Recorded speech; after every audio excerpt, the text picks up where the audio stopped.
ran nung chi khat ti thi kan threvek ome tun tum chu ti che chung chang hi an sei ila ti che ka mu pakhat chu hemi a ke a hian a se a kan na ati khop maya tin na ke te po avung na sa a ti che hi then khatin na an ti viola in then khat nati liam lo te po anom ve thawni wan ti thianin tur te po pai ve a mero chu hemi mi hring ti hlum the ko pat tur chak ero chu apai lo ni na lang ti khianin hemi ti lian apiang hi hemi an tur bom hi aliana e wangin tur po an pai tama chuan hemi ti khianin a tur hi a chozon na pakhat ani ve hemi rul ang do bok hian din hun la om pa an om ten hian inven na tan an mani inven na tan an mang boka hemi akema saber hemi aluma chi hi ain siam dang lama hi apiang dang lama ti mayang o hi mi se nan amang bera ti che hi tur hi a hlom lo ti maila ngai tharunga turani lova achan chu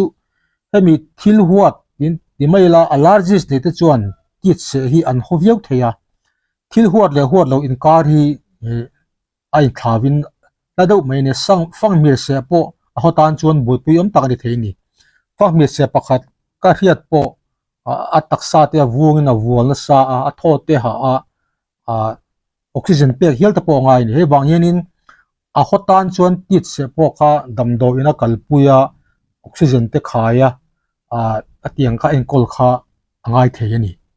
tit se nat le nat lo chu emi taksa atur alu tam le tam lawa hianin ain hat bera hemi ase na lai anna avung tang puya tit se hian thenkata chuanin hemi ni chata ka suyang khan a huwa chuan lungphu dot le lungphu mu mal lo te po a thlen theya chuan then khata chuanin hemi rilru lampang te po a khoya thuak te po hemi chi ai na hemi chau na te luna vak te le hemi luak te po kha a thlen ve the ani chuan ti se hi anga sabera chuanin hemi aturin mi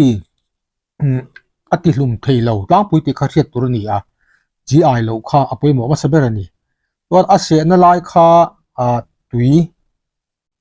tam to kin silila chuan antiseptic sabon mangin fai taka sil poi mo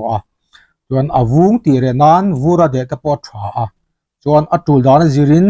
na chhong ta po angai theya emi athak le vung ti je om nan chuan levocity regine angte cetirizine angte po ei theya chuan steroid ang chi te le hydrocortisone ointment te po kha anoi mai the ani chuan ti se zong zong hianin antibiotics ei kher angai lova amaro chu ase na muamma te alo pana alo septic ero chuan antibiotic etil te po angai be thrin ani chuan ase na muamma te hi alo zaw viau te ni chuanin emi sakor ekrik tetanus ven na injection lak te po kha atul be thei bok ani emi in chunga om lian vak lo tiat om thin hianin tura pai tam lova emi ala om lem lova ngai ani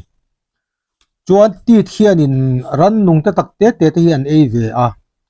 mun hnong dewa hian anom du tlang puya in le avel te ti fai that kha poi mo chuanin ran nung te po thian faila apoi mo chuan in chung pindan vel te ti ro that poi mo chuanin hemi insect killer te atiang ran nung ven na te po ka te po kha atha chuan soyang kanin ran nung dang laka po hemi ran nung tha na lo hianin min veng theini ole kha tiat se chungchang kan soi thei tlem chu ni te se